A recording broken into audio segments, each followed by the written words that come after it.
வணக்கம். வேகமா மாறிட்டே இருக்கிற நம்ம உலகத்தை பத்தி இன்னும் ஆழமா புரிஞ்சுக்க போறோம். வாங்க, இன்னைக்கு என்னென்ன நடக்குதுன்னு ஒரு பார்வை பார்க்கலாம்.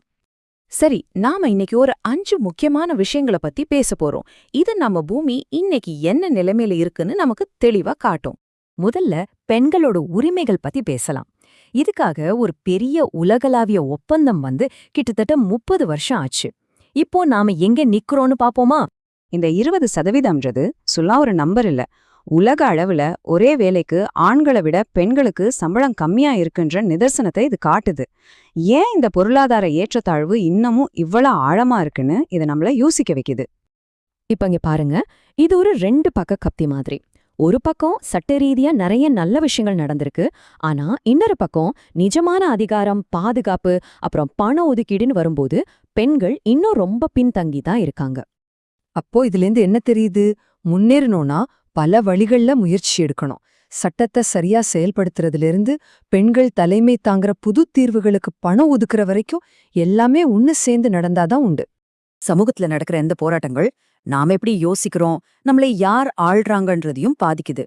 சரி, இப்போ டெக்னாலஜியும் அரசியலும் நம்மளோட சிந்தனையும் ஆட்சி முறையும் எப்படி மாத்துதுன்னு கொஞ்சம் பார்க்கலாம். நம்ம எல்லாருமே நம்மளோட அன்றாட வாழ்க்கையில ஏதோ ஒரு வகையில ஏஐய பயன்படுத்த ஆரம்பிச்சிட்டோம். அதனால இந்த கேள்வி இப்போ ரொம்ப ரொம்ப முக்கியமானதா மாறிடுச்சு. இந்த விவாதத்தோட மையமே இந்த விமர்சன சிந்தனை தான்.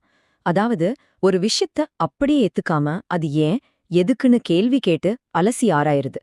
இதுதான் மனுஷங்களோட பகுத்தறிவை மிஷின் கிட்ட இருந்து வேறுபடுத்தி காட்டுது.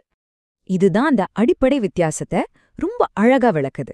ஏஐ ஒரு வேலையை வேகமா செய்யறதுக்கு ஒரு அருமையான கருவி. ஆனா சிக்கலான சூழல்கள், நல்லது கெட்டது, ஒரு விஷயத்த ஆழமா புரிஞ்சுக்கிறதுல மனுஷ மூளைக்கு ஈடுனே இல்ல. டெக்னாலஜி ஒரு பக்கம் வளர்ந்துட்டே இருக்கும்போதே ஆட்சி முறையிலையும் ஒரு புது சவால் வந்திருக்கு. அதாவது, அறிவை வச்சு முடிவெடுக்காம உணர்ச்சிகளை வச்சு முடிவெடுக்கிற ஆட்சி. இதுதான் சில நிபுணர்கள் எமோக்ரஸின்னு சொல்றாங்க. இந்த எச்சரிக்கை எதை சொல்லுதுன்னா, ஒரு நாட்டோட நீண்ட கால எதிர்காலத்தை பத்தி யோசிக்காம அப்போதைக்கு இருக்கிற உணர்ச்சிகளுக்கு முக்கியத்துவம் கொடுத்து முடிவெடுத்தா அது எவ்ளோ பெரிய ஆபத்துல கொண்டு போய்விடும் தான். இந்த மாதிரி உணர்ச்சி வசப்பட்ட முடிவுகள் நாடுகளுக்கு இடையான உறவுகளையும் பாதிக்குது. இது நம்மள உலக அரசியலோட ஒரு பதட்டமான பகுதிக்கு கூட்டிட்டு போகுது. அதாவது நவீன கால போர்க்கருவிகள். முதல்ல, உலகத்திலேயே ரொம்ப நவீனமான பாதுகாப்பு அமைப்புகள்ல ஒன்னான THAAD பத்தி பார்ப்போம். இதோட முழு பெயர் terminal high altitude area defence. இந்த சிஸ்டமோட ஸ்பெஷாலிட்டியே அதோட ஹிட் டு கில் டெக்னாலஜி தான். அப்படின்னா, இது எதிரி ஏவுகணைய வெடிகுண்டு வச்சு சிதறடிக்காது. அதுக்கு பதிலா ஒரு தோட்டாவை இன்னொரு தோட்டா வச்சு தாக்குற மாதிரி நேருக்கு நேரா மோதி அதோட வேகத்தை வச்சே அழிச்சிடும். அவ்வளவு துல்லியமானது. பாதுகாப்பு ஆயுதத்துல இருந்து இப்போ தாக்குதல் ஆயுதத்துக்கு வருவோம். இது இஸ்ரேல் உருவாக்குன ப்ளூ ஸ்பேரோ ஏவுகணை. இதோட தாக்குதல் முறை ரொம்பவே தனித்துவமானது. அது எப்படின்னு பார்க்கலாம். யோசிச்சு பாருங்க, ஒரு ஏவுகணை வளிமண்டலத்தை விட்டு வெளியே போயிட்டு அப்புறம் திரும்பி உள்ள வந்து தாக்குது. இந்த மாதிரி ஒரு பாதையில வர்றதால இத மத்த பாதுகாப்பு சிஸ்டம் வச்சு தடுக்கிறது கிட்டத்தட்ட முடியாத காரியம். இந்த மாதிரி ஹைடெக் ஏவுகணைகள் ஒரு பக்கம் இருந்தாலும், பல வருஷமா பேரழிவை உண்டாக்குற குத்துக்குண்டுகள் மாதிரி பழைய ஆயுதங்களை தடை செய்யணும்னு உலக அளவுல போராட்டம் இன்னைக்கும் நடந்துட்டு தான் இருக்கு. இந்த பயங்கரமான ஆயுதங்கள் எல்லாம் ஏற்கனவே பதட்டமா இருக்கிற ஒரு உலகத்துல தான் இருக்கு. அப்படிப்பட்ட சில முக்கியமான இடங்களை இப்ப நாம பார்க்கலாம். ஆப்பிரிக்காவுல நடக்கிற அகதிகள் பிரச்சனை, பாரசீக வளைகுடாவுல இருக்கிற ராணுவ பதட்டம், பசிபிக் பெருங்கடல்ல நடக்கிற இயற்கை சீற்றங்கள்னு பாத்தீங்கன்னா நம்ம உலகம் ஒரே நேரத்துல பலவிதமான சவால்களை சந்திச்சிட்டு இருக்கு.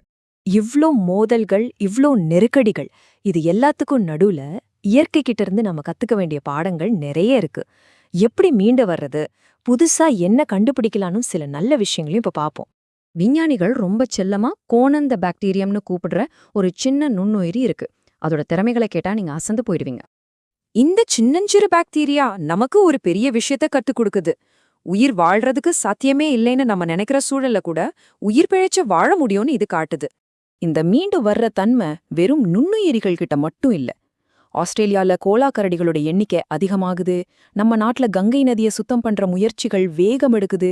இமயமலையில புது புது உயிரினங்களை கண்டுபிடிக்கிறாங்கன்னு அங்கங்க சில நல்ல செய்திகளும் வந்துகிட்டு தான் இருக்கு. கடைசியா இது நம்மள ஒரு முக்கியமான கேள்விக்கு முன்னாடி கொண்டு வந்து நிறுத்துது.